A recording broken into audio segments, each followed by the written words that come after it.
Waktunya kita bicara. Assalamualaikum warahmatullahi wabarakatuh. Halo sahabat Ombudsman. Waalaikumsalam. Ini akan memandu podcast Sorot Ombudsman. Waktunya kita bicara, dan telah hadir bersama kita Ketua Ikatan Dokter Indonesia Provinsi Sulawesi Tenggara, Bapak Dr. Laude Robiul Awal, SPBKBD atau dikenal juga dengan Dr. Wayong. Ya. Apa kabar nih Pak? Baik, alhamdulillah. Sekarang saat ini kesibukannya apa aja nih Pak? Karena saya memang bekerja di rumah sakit, kebetulan memberi pelayanan langsung, jadi sehari-hari melayani pasien. Melayani pasien, baik Pak, luar biasa ya Pak. Di balik kesibukan Bapak, pastinya sahabat Ombudsman juga ingin tahu nih, penasaran latar belakang Bapak ini seperti apa, kayak masa kecilnya Bapak, terus habis itu lahir dan besar di mana, lalu gimana nih kisahnya sampai akhirnya Bapak dikenal sebagai Dokter Wayong dan menjadi juga Ketua Ikatan Dokter di Sulawesi Tenggara. Oh iya,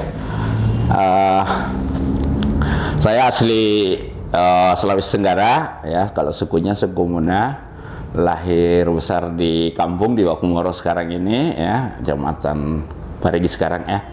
Jadi SD, SMP sampai SMA saya di Muna. Oh, di Muna. Ya. Kemudian tahun 89 ikut tamat SMA, ikut tes, lulus di kedokteran Unhas. Unhas, Makassar. Iya, Makassar.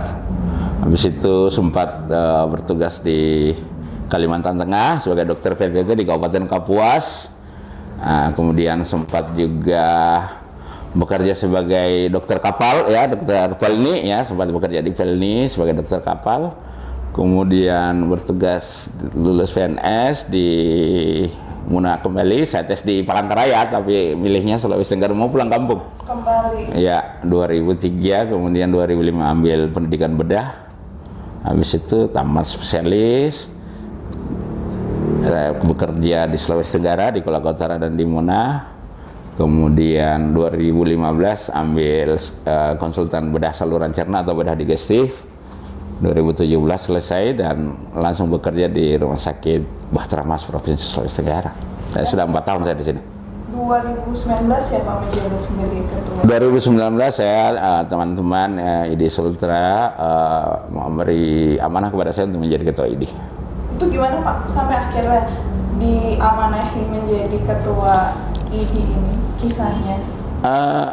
Memang melalui mekanisme organisasi musyawarah wilayah, kalau di wilayah itu dihadiri delegasi-delegasi cabang, waktu itu kalau tidak salah September 2019, dan teman-teman di cabang akhirnya mengusulkan saya dan memberi amanah kepada saya untuk menjadi ketua ID. Menjadi ketua ID, tapi sebenarnya kalau boleh dijelaskan tugas dan fungsi dari ID sendiri itu untuk di sektor pelayanan kesehatan itu seperti apa sih Pak? Kalau ID sebagai organisasi sebenarnya prinsipnya dia adalah organisasi profesi ya.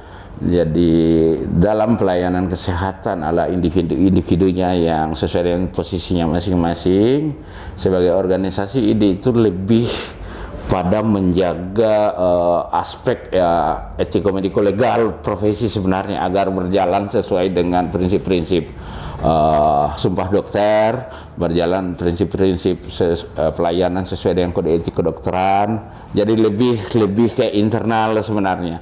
Tetapi peran-peran sosial, misalnya ada bencana, ada kejadian-kejadian kayak pandemi COVID-19, ya kita tentu sebagai dokter ya, terpanggil secara alamiah untuk melibatkan diri, diminta atau tidak diminta. Berarti kalau misalnya menjadi dokter itu udah pasti menjadi anggota dari ID? Jadi dokter menjadi anggota ID tentu ada persyaratan-persyaratan administratif yang harus dipenuhi. Oh, berarti tidak semua dokter itu tergabung dalam ID? Enggak, masih. Hanya kan misalnya kalau baru tamat harus ada STR, harus dapat kartu anggota ID dan ada ya. Berarti memang udah pasti tergabung dalam ID. Ikatan Dokter Indonesia, ya. Dan ketentuan tersebut ya. Untuk selanjutnya, kalau pelaksanaan vaksin COVID-19 di Sultra ini bagaimana progresnya? Kita sudah canangkan sejak 14 Januari di Sulawesi Tenggara ya untuk provinsi. Kemudian memang di awal-awal kita ada perlambatan ya, ada perlambatan sampai bulan September Oktober gitu kita masih memang terbilang rendah, belum 50% waktu itu. Nah, tapi dalam 2 bulan terakhir ini kita cukup ada akselerasi karena pemerintah daerah setempat ya, kabupaten kota ini memang kuncinya sebenarnya di pemerintah kabupaten kota karena pelaksanaan di lapangan dan pendukung ya, kebijakan pendukung itu sangat ditentukan oleh peran pemerintah daerah. Dan alhamdulillah setelah distressing dari pusat ya, dari Kemendagri dan pemerintah pusat lah, Kementerian Kesehatan, ini dalam minggu-minggu ini kita mungkin sudah sekitar hampir 70% untuk dosis 1 ya, walaupun ada kabupaten yang sampai 80% bahkan, tapi untuk Sultra sudah hampir 70% dosis 1. Hanya dosis 2-nya masih agak timbang sedikit karena baru jalan kita, dosis 2 kan menyusul 4 minggu. Termasuk ke anak-anak juga ya, kalau udah mulai Kita baru jalan untuk usia di atas 12 tahun. Untuk 6 dan 11 tahun kita belum melakukan, yang saya tahu begitu. Berarti ketika anak-anak udah mulai sekolah tatap muka ini, berarti untuk anak usia 6-12 tahun belum dilengkapi dengan vaksin ya? Iya, mungkin memang paling petunjuk-petunjuk teknisnya yang disiapkan ya, sedang disiapkan. Nah, kalau secara legalitas ya sudah ada persetujuan dari BPOM untuk vaksinasi pada anak usia 6-11 tahun. Tapi untuk kondisi Sultra saat ini Pak terkait pandemi bagaimana Pak? Apakah sudah membaik?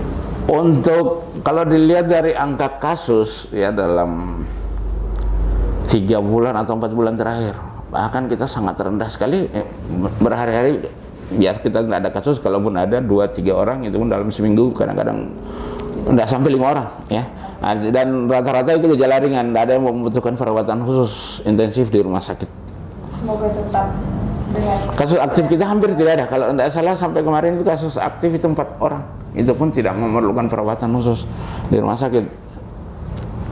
Tapi berarti di rumah sakit masih tetap disediakan? Tetap kita standby. Justru ya akhir tahun ini karena libur besar biasanya pergerakan manusia tinggi, terus kita dengar juga di global kan ada varian Omikron ini ya, terus harus kita waspada, tetap tidak boleh lengah walaupun kasus kita rendah. Hari-hari ini nasional juga kita rendah, per hari itu nasional hanya sekitar 200-300, tidak sampai 300. Itu sudah hal yang sangat, kalau ini kita bisa jaga, mungkin Indonesia bisa terkontrol lah dibanding negara-negara di Eropa misalnya. Ya, tetap menjaga protokol kesehatan Ya. Lalu Pak, per hari Minggu tanggal 26 Desember tahun 2021 ini berdasarkan data dari Gisaid, Global Initiative on Sharing All Influenza Data-nya tercatat 30 kasus Omikron di Indonesia. Ya. Gitu. Kalau bagaimana antisipasi dari Satgas COVID-19 di Sultra ini terhadap kasus Omikron tersebut? Iya, jadi kita dulu lah. Mungkin kita lihat kasus Omikron awalnya kan heboh di Afrika Selatan ya, kemudian menular ke Eropa. Nah, sekarang kasus Omikron pertama di Indonesia itu adalah orang yang tidak pernah bepergian ke luar negeri. Ya, jadi dia petugas kebersihan di Wisma Atlet dan gejalanya juga sangat ringan. Bahkan dalam 5 hari kalau saya tidak salah setelah diperiksa, jadi orang tersebut tidak pernah melakukan perjalanan ke luar negeri, kecuali riwayat kontak yang dari pelaku perjalanan tidak bisa juga dideteksi dengan baik dan gejalanya sangat ringan. Artinya kalau saya melihat data global ya, data global contoh ini, kasus COVID hari ini global ternyata masih 25 juta kasus aktif. Kasus aktif itu yang terdiagnosis. Justru kasus kritisnya makin menurun. Tadinya di angka 0,4%, sekarang global itu 0,3%. Artinya orang yang terkonfirmasi COVID itu jumlah yang parah makin sedikit. Jadi kasus Omikron ini banyak di Eropa, tetapi yang membutuhkan perawatan di rumah sakit, perawatan intensif itu tetap justru menurun bahkan. Cuman berarti kasus Omikronnya sendiri? Omikronnya ini kalau secara ilmu pengetahuan memang terbaca atau teranalisa bahwa penularannya tinggi, tetapi gejala-gejala yang ditimbulkannya sepertinya kalau melihat data global tidak seberat yang Delta. Sebelumnya Delta ya. Ya. Tapi kalau misalnya Omikron ini udah ada penelitian, ada efek selanjutnya ketika terkonfirmasi Omikron ini, apakah akan ada efek kesehatan dari penderita? Kalau saya lihat beberapa gejala yang dilaporkan itu lebih ringan. Misalnya hanya ada lebih tidak menyebabkan gangguan napas berat. Misalnya ada hanya bersin-bersin, hanya kayak flu. Oh ya, kayak flu. Ya kita harapkan begitu karena virus ini memang pasti akan bermutasi dan kecenderungan mutasi itu lebih banyak yang lemah dibanding yang kuat. Itu kira-kira secara hukum alamnya begitu. Baik, untuk selanjutnya bagaimana tanggapan Bapak terkait tes COVID ini dijadikan sebagai salah satu syarat perjalanan? Apakah sudah cukup efektif untuk mengurangi tingkat penularan COVID sendiri? Kita harus tetap waspada dan COVID menularkan melalui interaksi, ya, melalui pergerakan antar manusia, kontak antar manusia. Saya tetap setuju untuk screening, tetapi mestinya pertama gampang diakses oleh publik, Yang kedua harus itu tetap dilihat bagian dari kepentingan menjaga ketahanan atau kesehatan masyarakat. Jadi sebenarnya mestinya masih menjadi tanggung jawab negara menurut saya seharusnya itu karena bagian dari semua untuk kepentingan kesehatan publik. Baik, lalu untuk sebagai syarat perjalanan berarti kan setiap warga negara yang akan melakukan perjalanan harus melakukan tes COVID sendiri. Lalu jika dilihat dari histori dari awal pandemi sampai saat ini kan tes biaya COVID ini menurun drastis. Iya, menurun drastis, betul. Itu tanggapannya gimana terkait hal tersebut? Ya, memang ini banyak aspeknya kita melihat, tapi saya sebagai dokter melihatnya bahwa mungkin di awal-awal barang ini kan tentang hukum ekonomi, itu kan tentang supply and demand, ya kan begitu ya. Barangnya langka, yang butuhkan banyak, sehingga di awal-awal mungkin harganya tinggi. Dengan demikian biaya tesnya juga pasti tinggi karena orang kan belanja modalnya besar. Tapi ternyata setelah banyak produk dan tidak menjadi langka lagi, mungkin harga pun menjadi turun. Kan prinsip ekonomi umum sebenarnya. Di luar aspek yang lain saya tidak mau komentari, tetapi prinsip ekonomi umum begitu banyak barang, harga pasti turun. Sedikit barang sudah memenuhi agak mahal. Bahkan lebih banyak berarti sekarang supply-nya ya. Selanjutnya kita beralih dari kasus COVID yang tidak kalah menjadi perhatian itu adalah kasus stunting. Pada 23 Desember 2021 kemarin dimuat pada media online suryametro.id ini terdapat korban meninggal dunia akibat stunting sebenarnya dan penyakit bawaan lainnya di Kabupaten Buton yang bernama Kensi Albiansyah berusia 14 bulan, betul. Tanggapan Bapak bagaimana? Saya ikut pantau, bahkan dengan teman yang juga sempat beropini tentang itu, sempat berdiskusi dengan saya. Yang menjadi masalah kan sebenarnya ini saya sudah telusur juga sejak riwayat si bayi ini. Jadi dia ini ada gangguan tumbuh kembang sehingga jadi malnutrisinya itu sekunder. Artinya gizi buruknya itu sekunder. Tetapi hal yang cukup mencemaskan sebenarnya karena ini berada di tengah kota kalau saya salah di sekitar dalam kota Pasar Wajo ya.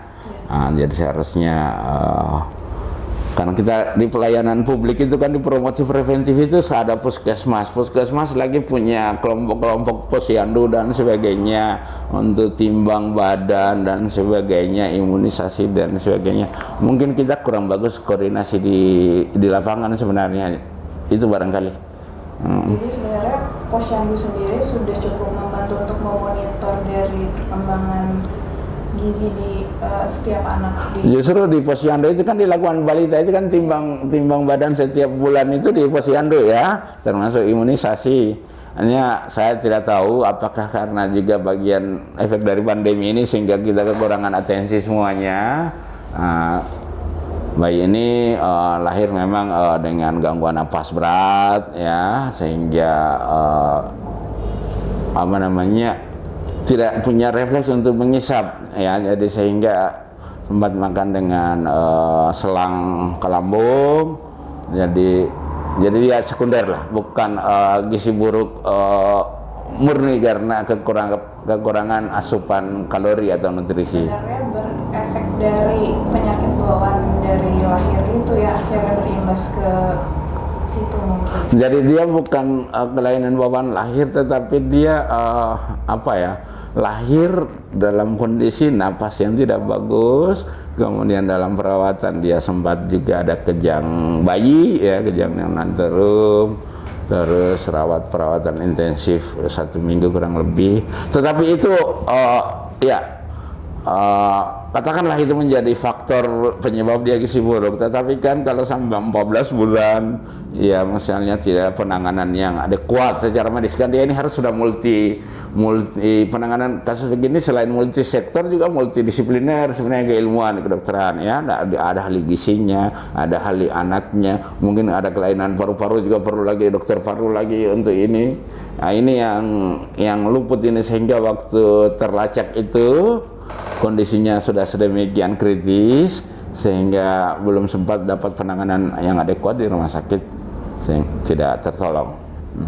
Lalu untuk kontribusi atau upaya preventif dari ID sendiri ada nggak Pak terkait isu stunting atau gizi? Kalau kita memang untuk kali ini ya kita banyak tidak untuk kasus-kasus ya selama pandemi ini kita lebih banyak hal-hal yang fokus di pandemi memang ya. Nah, atensi ke sana kita tidak terlalu ini, apalagi kan itu memang harus ada bantuan atau dukungan dari teman-teman di lapangan, dalam hal ini di puskesmas ya. Jadi surveillance di sana harus jalan semuanya, sehingga kalau ini kan mesti bayi sekensi ini biar nutrisinya diberikan, kemungkinan dia sudah terlanjur ada gangguan tumbuh kembang, ada penyakit yang dia bawa, sehingga dia harus ada intervensi medis juga, gitu kira-kira. Tapi di luar itu ada program tersendiri Pak dari ID?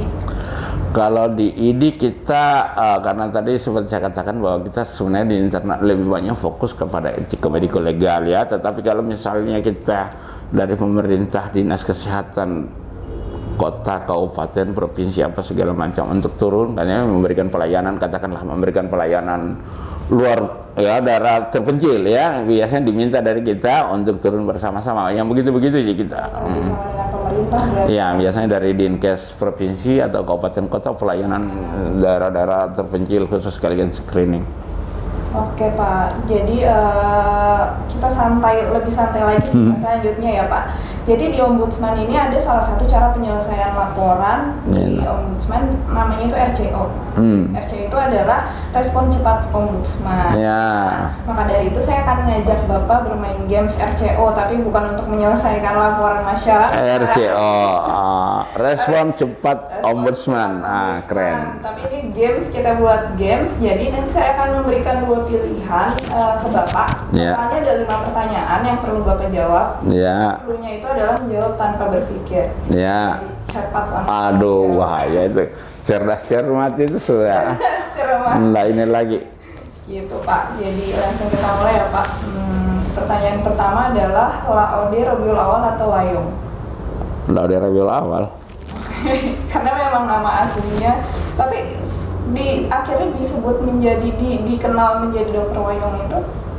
Saya tidak tahu, nama Wayung itu kan nama PJ pertama Gubernur Sulawesi Tenggara. Jadi dulu mungkin tante-tante saya dari Kendari sini kalau ke kampung saya itu di daerah 50 km kurang lebih, mungkin suka disapa-sapa begitu saja barangkali. Oh, jadi sampai sekarang kita lebih dikenal dengan Dr. Wayung. Iya. Oke Pak. Pertanyaan selanjutnya itu adalah Ketua ID atau Satgas COVID? Ketua ID. Ketua ID. Karena apa Pak? Ya karena memang kayak mungkin karena saya dipanggil di sana itu kebetulan saya ketua ID dan mungkin bisa memberikan edukasi atau pencerahan dalam khususnya untuk background kesehatan atau kedokterannya. Oke, pertanyaan selanjutnya olahraga atau diet, Pak? Olahraga. Gimana, Pak? Apa ada tips atau kenapa Bapak prefer memilih olahraga dibandingkan diet? Ya pertama olahraga itu pertama bisa rame-rame bersilaturahmi dengan orang-orang ya. Kalau diet itu sibuk sendiri. Tapi Bapak ada olahraga rutin pas sekarang? Main tenis tapi Sampai sekarang masih berarti? biasanya setiap weekend Sabtu Minggu hanya kelelahan capek kerja. Saya kebetulan dokter bedah jadi biasa capek habis operasi malam biasa enggak. Hari Minggu weekend ya Pak. Selanjutnya gula. Gula. Tapi kata saya sebenarnya katanya kan gula ini memberikan efek adiktif ya Pak. Kalau secara kajian ilmu pengetahuannya mungkin saya tidak terlalu paham betul, tetapi kalau gula sih ya kan itu sumber kalori ya, bensin di tubuh kita ini adalah gula ya, yang kita sebut glukosa darah itu. Hanya pada orang tertentu kalau memang metabolisme gulanya tidak bagus, yang kita kenal dengan penyakit gula, nanti akan tinggi dan jadi penyakit yang kita sebut diabetes mellitus. Gula, tapi mungkin yang penting gula alami ya Pak. Berarti lebih baik dibandingkan junk food kayak gula ini. Berarti Bapak suka minuman-minuman manis gitu? Kalau saya minum kopi itu kadang-kadang sampai 5-7 kali sehari. Tapi pasti pakai gula atau Pakai gula. Pakai gula, berarti memang penyuka manis juga ya Pak. Bocoran tidak ada riwayat, artinya dari keluarga juga ada riwayat, mudah-mudahan juga tidak kena. Semoga ya Pak, tetap sehat. Untuk selanjutnya duduk atau merokok Pak? Duduk. Karena duduk itu adalah it's the new form of smoking ya, ada yang bilang seperti itu, berbahaya juga jika terlalu lama. Nah, menurut dokter nih gimana? Dari sisi kedokteran tuh apakah memang, apalagi sekarang kan selama pandemi orang work from home itu pasti lebih dari 8 jam itu adalah duduk, sedangkan sebelumnya adalah perjalanan ke kantor kita masih ada moving. Andai kata tadi dipilih duduk atau berdiri, saya pilih berdiri. Pilihannya memang dibuat duduk atau merokok karena banyak juga orang yang duduk dan merokok, duduknya udah tidak sehat. Jadi kalau saya duduk justru apa ya, kalau dalam pekerjaan tidak bisa merokok, saya perokok memang kebetulan, tapi kalau saya duduk berarti memberi pelayanan, tapi pelayanan saya pribadi lebih banyak berdiri karena saya memang dokter bedah, jadi operasi itu sambil berdiri, jadi saya berharap tadi sebenarnya pilihannya berdiri.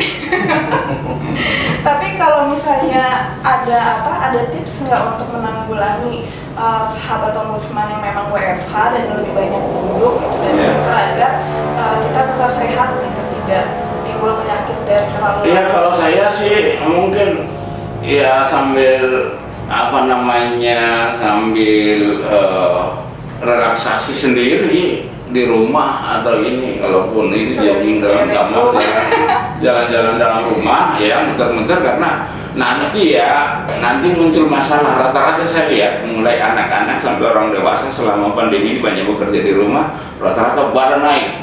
Muncul nanti masalah kesehatan baru, yaitu overweight bisa jadi. Gitu. Jadi harus banyak gerak memang, makanya tadi saya lebih senang berdiri. Iya, alhamdulillah ya. Kerjaannya juga mendukung untuk dokter lebih banyak berdiri. Duduk terus. Selanjutnya dok, sebelum menutup acara, apa harapan, pesan atau kata mutiara dari dokter untuk seluruh sahabat ombudsman? Kalau untuk para sahabat ombudsman di Sultra, kira dalam pelayanan publik kita sudah sedemikian ada wadahnya untuk menyampaikan kekurangan ataupun masalah-masalah yang terjadi dalam pelayanan publik, dan ombudsman selalu menyambut baik dengan moto tadi Respon cepat ombudsman. Respon cepat ombudsman ya. Yang kedua, yang terakhir pandemi ini saya kira mari kita ikuti semua tetap patuh protokol kesehatan, jangan takut untuk vaksin. Saya sendiri ini sudah 3 kali vaksin, alhamdulillah sudah 3 kali vaksin, sudah mendonor darah 2 kali juga masih sehat walafiat. Jadi vaksin insya Allah tidak berbahaya. Saya tahun ini 2 kali loh mendonor darah, bulan 6 dan bulan 11 sudah 3 kali vaksin. Jadi sehat-sehat saja, tetap berolahraga. Saya operasi kadang-kadang 5-8 jam sehari berdiri, tidak ada masalah apa-apa. Yang ketiga, barangkali silakan masyarakat kalau misalnya ada hal-hal yang terkait dengan pelayanan kesehatan maupun kedokteran, ya kalaupun tidak melalui ombudsman bisa langsung ke Dinas Kesehatan Kabupaten Kota setempat ataupun ID cabang maupun ID wilayah Sulawesi Tenggara untuk hal-hal yang perlu diklarifikasi atau diperjelas. Itu saja barangkali ya. Oke, terima kasih dok.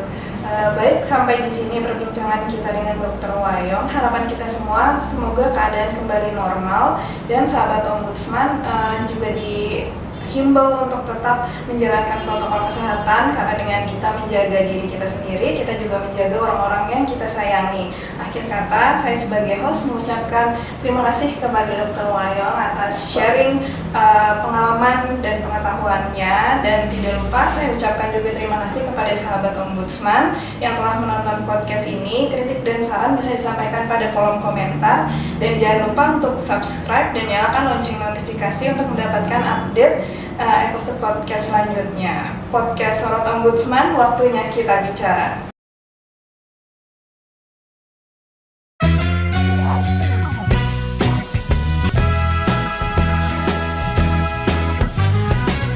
Waktunya kita bicara.